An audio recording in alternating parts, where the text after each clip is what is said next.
Okay, welcome everyone, those in the room and those online, to this seminar. My name is Lorenzo Piccoli. I'm a research fellow at the Migration Policy Center, and today I am the master of ceremony here, the in-between person between those online and those in the room, and the chair of this seminar, to whom I'm now passing the floor, is Federica Infantino, who is joining us online. Federica? Yeah. Hello everybody. Thank you, Lorenzo, for your support. I will briefly present Natalie Welfens' background, who is presenting today for this webinar. And Natalie is a postdoctoral researcher at the Center for Fundamental Rights at Hertie School in Berlin. She's visiting the Migration Policy Center within the framework of Civica short-term visits, and she's currently working on the project Refugees Are Migrants, Refugee Mobility, Recognition and Rights. Natalie's research focuses on categorization practices and resulting inequality, inclusion, and exclusion in refugee recognition processes, particularly in Europe and the Middle East. She completed her PhD in political science at the University of Amsterdam in 2021. And in her PhD, she has examined social and administrative categorization practices in Germany's humanitarian admission programs from Lebanon and Turkey, and how they stratify, include, and exclude refugees in different parts of the admission process. And her talk will focus on these topics today. So Natalie, thank you for being with us, and the floor is yours. Thank you, Federica, and thank you, Lorenzo, and thanks for having me and being here with me. So I'll be talking about this concept of promising victimhood based on an article that is already published in the Journal of Ethnic and Migration Studies, and it's based on my doctoral research, as Federica mentioned, but it's also very much the backbone of ongoing and I hope future research. I'll be talking about a little bit more about that towards the end, and I'd be super curious to hear any thoughts, comments, and feedback on that. So what I'll be talking about in the following 20 to 30 minutes is I'll say a few words by means of introduction and how I theorized and advanced this concept of promising victimhood, which is initially from Sébastien Chauvin and Blanca Garcés Mascarenhas. I'll then say how resettlement works, which is the context in which I explored this concept in the article. And my analysis then comes in three parts, because I argue that promising victimhood has three tensions at its core. And that is the tension between vulnerability and security, vulnerability and economic performance, and vulnerability and cultural fit. And I'll then conclude and say a few words about future research. So I think that beyond the specific case that I'm looking at, it's really a timely moment to look at deservingness rationales, who we consider deserving and undeserving, desirable and undesirable as a migrant or refugee. And especially at the moment of writing this article, the context of displacement from Ukraine gave another very timely example where there was a very clear understanding on the one hand that these people are vulnerable, they are victimized, they are in need of protection, which is why the EU so swiftly activated the Temporary Protection Directive. And on the other hand, I was struck by the very strong discourses around how these people are also very useful as labor forces. That was a discourse that was particularly strong in Poland, but we had similar discourses in Germany and other member states. And beyond that, I'm sure many of you still remember in the context of discussions about double standards in European migration and refugee policy, comments from both journalists but also policymakers about how these people are culturally more like us. So here we have an example of the Bulgarian Prime Minister who says these are not the refugees we're used to, these people are Europeans. These people are intelligent, educated people. This is not the refugee wave we have been used to, people we were not sure about their identity, people with unclear pasts who could have been terrorists. So there is the idea that they are culturally more like us. They are skillful, resourceful, and there is an absence of threat. And this, I think, captures these double requirements of both vulnerability and assimilability. So to be considered deserving and maybe desirable, refugees have to be in need of protection, victimized, and vulnerable now at the moment of their flight, but also seen to be able to overcome their vulnerability to become law-abiding, self-sufficient, and culturally malleable members of their host society in the future. So within this, there's also a concept of time embedded, so vulnerable now, assimilable in the future, and a concept of space, so vulnerable in the moment in the country of origin or in the country of transit, and assimilable once they arrive in their destination countries. And this is what I think this concept of promising victimhood that Chauvin and Garces Mascarenhas have developed in the context of irregular, like people who have lost their status, who are deportable subjects, captures so nicely. It's this double requirement. People who are both victims, but also count as promising. And what they show in their research is who among the deportable subjects is seen as deserving enough to actually stay. I advanced this concept in the context of refugee resettlement, which is officially defined as the selection and transfer of refugees from a state in which they have initially sought protection. So think of Syrians who flee to Turkey, Lebanon, Jordan at first, and who are then resettled in very limited numbers to states in the global north who have agreed on a voluntary basis to admit these people. I look more specifically at humanitarian admission programs, which are similar, but not quite like resettlement, but just for the sake of simplicity, I'll stick to resettlement. What is important also for the empirical part is that these admission programs are very different from regular asylum. So they are discretionary and voluntary commitments. That means that states can decide whether they resettle or not. They can decide where they resettle from, how many they resettle, and importantly, they can define own criteria and also enact them in very discretionary ways. People cannot apply for resettlement, and they can also not challenge a negative decision. And although you could argue, well, resettlement is really still marginal in numbers, it's a very interesting case, I think, to study how states prioritize, or one could say discriminate, when they are given the possibility to effectively do so. And what I was interested in my doctoral research is this question of inclusion, exclusion, and categorization.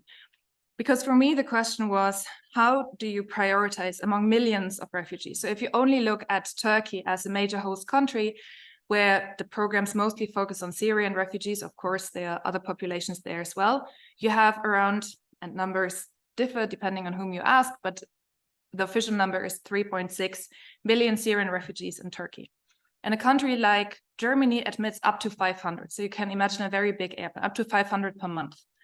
And officially, these programs focus on the most vulnerable, but as states actively select these people, bring them to their territory, if you like, they also have an interest to resettle those that they deem non-risky or most assimilable, which of course creates a bit of a tension. So this is why in my research, I focused on categorization practices, both how categories are defined in official policies, but also how they are enacted. So an official selection criterion like vulnerable women, how do you operationalize that in practice? To ultimately study who is seen as deserving or undeserving of protection and who actually gets access to these programs. The research question that I focused on in the paper thus is how vulnerability and assimilability criteria interact in the selection process and how they determine who counts as deserving of protection and safe access. And for that, I used this notion of promising victimhood, which, however, is embedded in a much broader scholarship on refugee and migrant deservingness, from which we know that discourses, policies, and practices create hierarchies between and within groups of mobile populations, and they stratify access to material and immaterial resources. Material resources can be access to camps, food, for example, but also immaterial resources such as care or compassion. In resettlement, the resources that we're talking about is primarily a safe pathway and protection and the social, cultural, and economic rights that come with it. So people don't have to go through the very lengthy asylum procedure. Usually they get protection upon arrival. We also know from the scholarship that deservingness rationales, that there are different deservingness rationales. So whenever we create a hierarchy, we have to have some kind of ordering logic that can be based on human rights and or humanitarianism, in state security rationales, or focus on integration. And oftentimes we analyze these rationales more next to each other, but we also know from the body of scholarship in critical border and migration studies that care and control, humanitarianism and security often intertwine. They are often perfectly reconcilable both in discourses and practices. If you think of the EU hotspot approach, or how we defend that we have to fight traffickers in the Mediterranean, we often have an interlinking of humanitarian and security discourses. And the third pillar that I built my theoretical framework on comes from feminist intersectional perspectives, because we know that these deservingness perceptions, but also frontline assessment practices, often use social markers of nationhood, ethnicity, race, religion, gender, age, sexuality. You could continue the list. And of course, it's always context dependent. But from that, I take an intersectional perspective, looking at which groups are construed as deserving or undeserving. So what this notion of promising victimhood does is really looking at the intersection between these different deservingness rationales, a humanitarian one that focuses on the question who is most in need, who is most victimized, who is vulnerable, and what I lump together as a security integration rationale, asking who is supposedly least threatening in the future to states' internal economic and cultural security, focusing on what I call assimilability. My research approach, and I'm happy to talk more about this in the Q&A, but I'll keep it short. I did a multi-sited ethnography, including document analysis, over 80 interviews with different resettlement actors, and a survey with resettled refugees. And I observed different parts of the admission process and practitioner events.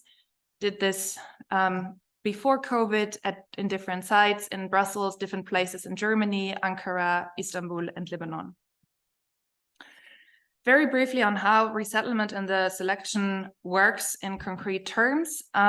This is now a very simplified word art of a process that is much more convoluted, complex, and where you have a lot of back and forth movements. And of course, many dossiers do not travel along this whole chain, but drop out very early on or get stuck in the process. But very briefly, you have 3 steps. The first one is that local NGOs and local UNHCR offices identify people in need of resettlement. And they do that as part of their regular contact with clients, so to speak. They register refugees and they see, as part of their vulnerability assessment, does this person have a need for resettlement? And they already know that the places are scarce. So they really try to focus really only on those who do not have a prospect in the host country. This is at least the initial idea of resettlement. They refer these dossiers to the UNHCR headquarters in Ankara that further processes these dossiers through a number of own selection interviews. It's a multi-stage process. And UNHCR then pre-selects so-called resettlement candidates and matches them with open quotas of particular countries. So they know that Germany has a quota that is still open and submits a number of cases to the German migration authorities. These then look through the dossiers and actually often send migration frontline workers to the country of first asylum, in that case, Turkey, to interview these people, which is followed oftentimes by also a security interview. So just to say that there are a number of interviews, and it's in a sense a very complicated application process. You can imagine it as such. And at the end of this interview with admission states, they decide about admission or rejection. In Turkey, there's also the Turkish migration authority involved, but I'll park that for the moment. And just to say that what you see here already is that you have actors with different mandates and interests, and in a sense also, although their criteria are somewhat similar, they also differ. And very crudely put, you have UNHCR and NGOs that have this focus by mandate on vulnerability, whereas admission countries say they also focus on vulnerability, but also very clearly have an interest to resettle those that are assimilable. Then what does it mean to be the most vulnerable? UNHCR is in a sense the moral authority when it comes to defining vulnerability in the context of resettlement, and has official resettlement submission categories that I'm sure will sound familiar to you from other humanitarian contexts. So they say one should focus on people with legal and physical needs, although legal needs is something so many refugees have that it can be a bit of an empty category. Survivors of torture and violence, medical needs, women and girls at risk, family reunification, children, adolescents at risks, lack of foreseeable alternative solutions. Without going into detail, I think what become clear here is that when you look at the list, the question is, of course, how to prove it. And some of these categories are more evident than others.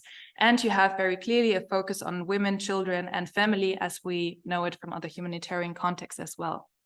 Now, what happens in selection practices is that these vulnerability criteria intersect and interact with other criteria that are more focused on assessing assimilability. And this creates three tensions, as I argue in the paper. Vulnerability and security, narrowly defined as national security, if you like, for which, of course, there's also an official baseline for UNHCR, but is Article 1F of the Geneva Refugee Convention. So what we're talking here about is crimes against humanity, terrorism. They set the bar really high to be excluded from resettlement. However, UNHCR in practice applies a number of additional security-related, what they call deprioritization criteria, which is interesting because it means that you're not per se excluded, but de facto you are put at the end of the list. And UNHCR is quite secretive about these criteria, but what we know is that it concerns for Syrians, for example, military activity after 2011, and there, interestingly, it doesn't really matter on which side you were standing in the conflict. So pro or against Assad, it doesn't matter. And also the presence and absence of documents. And these are used as kind of proxy indicators for whether or not refugees pose a threat, supposedly, to admission countries in the future. So it's a very preemptive assessment, as we know from other security contexts as well. The security assessments are clearly gendered, as they focus mostly on refugee men close or above recruitment age, whereas female refugees are associated with the private sphere, and they are mostly interviewed to triangulate the information that UNHCR received from male applicants. And these, especially the document requirements, can be particularly difficult to obtain for very vulnerable refugees. So to give a very concrete example, the German admission programs ask everyone who is above 16 to have a Syrian ID. So the Turkish ID is considered not enough. And I probably don't have to explain to you that not all Syrian refugees have an ID. They might have turned 16 after their arrival in Turkey. And there is a small consulate, actually Syrian consulate in Istanbul, but especially for people with physical, psychological needs, people who are economically deprived, or who are really not at ease to encounter a Syrian official.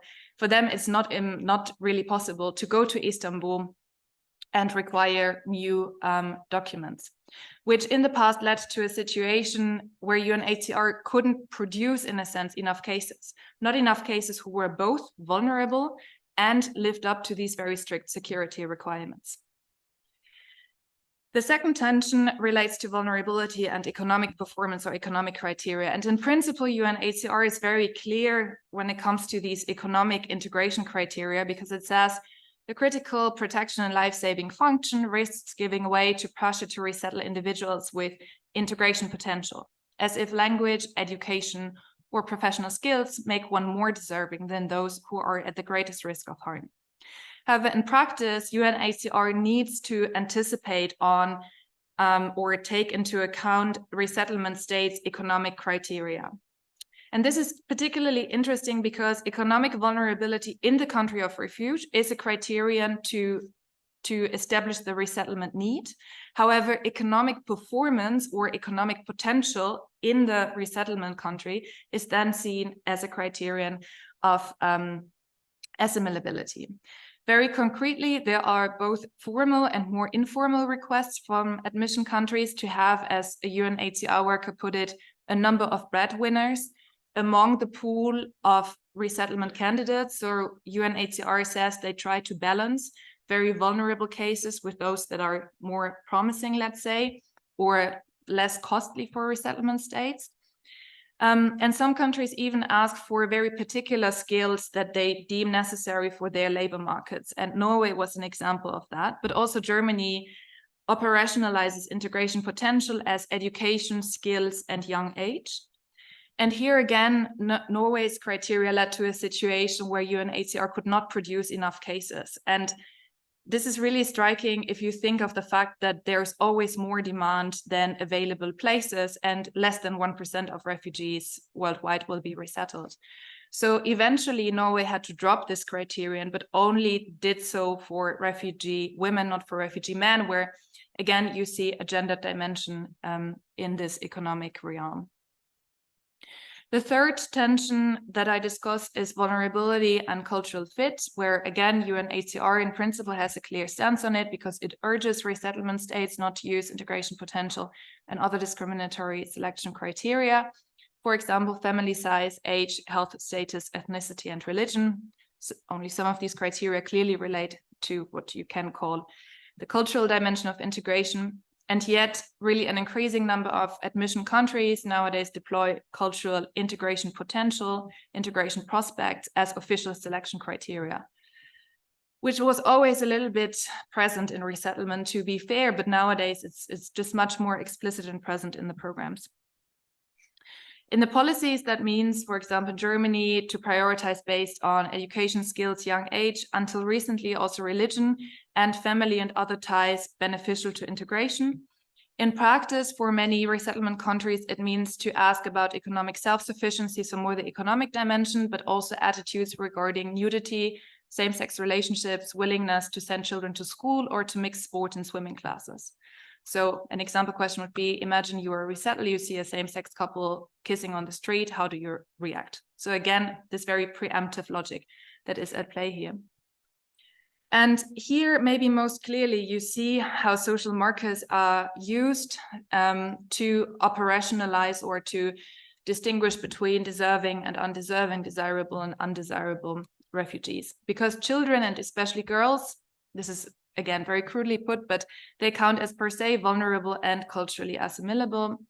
Same for refugee women, although there are some exceptions to that, and refugee men, very clearly, when they are single, heterosexual, young, able-bodied, and read as Muslim, count as neither vulnerable nor culturally assimilable, which is very much linked to tropes of dangerous, sexually deviant Muslim refugee men, which is especially interesting in a major majority Muslim country like Turkey, where the Turkish migration authorities are also involved and have thoughts about this particular practice. And then more in general, we see how religion, race, and ethnicity becomes a prioritization criterion. Also, some programs have a focus more clearly on Christian over Muslim refugees, like Australia, for example. And again, one example to illustrate how this creates not only attention, but really has very material effects. Germany, when it relocated people from Greece, it wanted to focus initially on unaccompanied refugee girls below 14. There was no official explanation why this group, but one can maybe theorize about that, but they really couldn't find unaccompanied refugee girls because it's a different refugee population, and in the end they had to resettle unaccompanied refugee boys below 14. So to conclude about this particular part, I think very clearly you see that refugee deservingness in this program nowadays really hinges on the combination of vulnerability and the prospect of assimilability. So people really have to prove that they are, in a sense, promising victims. And some groups supposedly live up to this dual requirement, and others are considered to be per se only vulnerable or assimilable or neither nor. So young single refugee men generally count as not vulnerable, least promising, very crudely put, and women, and even more so children, are seen as those that are vulnerable and particularly promising. This has many implications that we could discuss, but some particular implications for refugees is that I think clearly you see that this dual requirement punishes some of the most vulnerable groups, and in that sense runs counter to what these programs promise, to focus on the most vulnerable.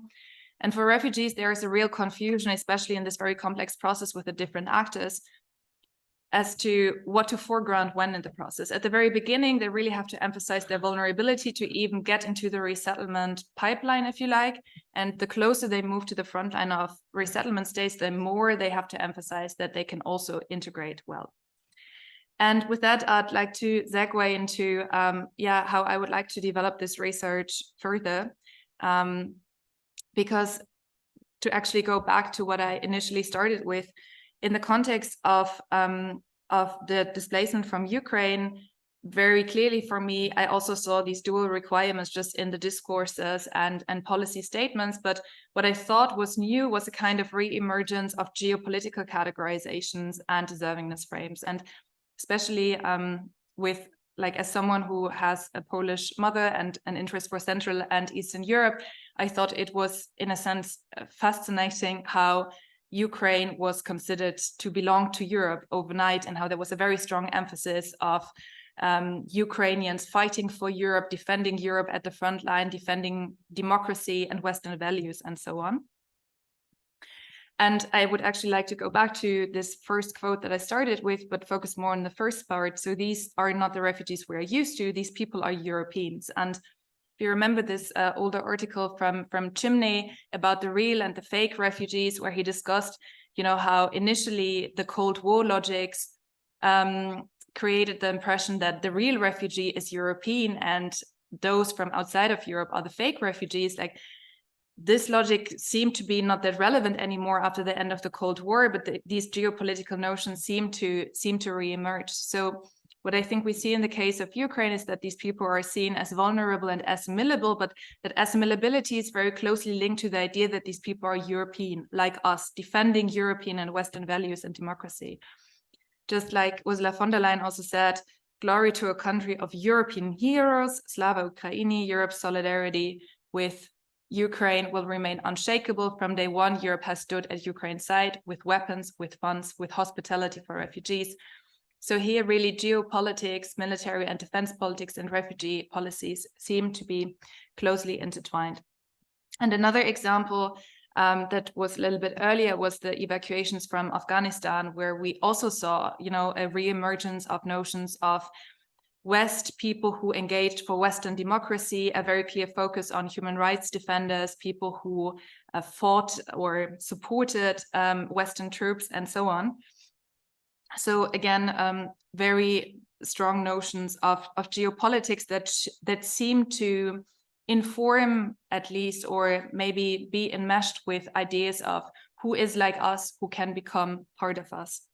And so my idea would be to build on this notion of promising victimhood, but think further along the lines of what for now I call geopolitical belonging or geopolitical orientation, that I think falls into this circle of, you know, assimilability broadly speaking, but more with a focus on who belongs geopolitically to us. So it's really like geopolitical belonging is ascribed to certain people, or who defends our values. And with that, I conclude, and thank you very much for your attention. I look forward to your comments and questions.